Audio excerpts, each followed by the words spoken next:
1200-meter race is on its way. Humble Princess shows alertness at the start, moving up by the release again. So odds, mano-mano in between runners. Next in line, Ranagan.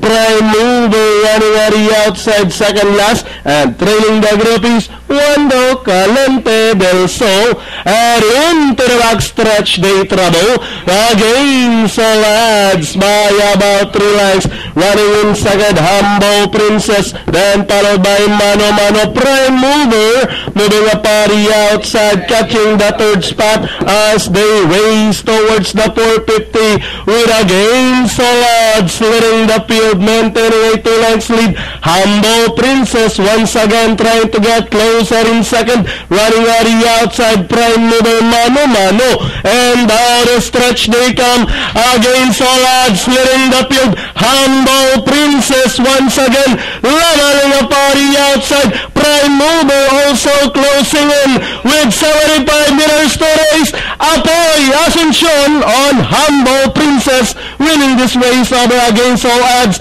Close with Prime Mover, then comes Mano Mano, Wando Calente del Sol, Ranagan. In the end,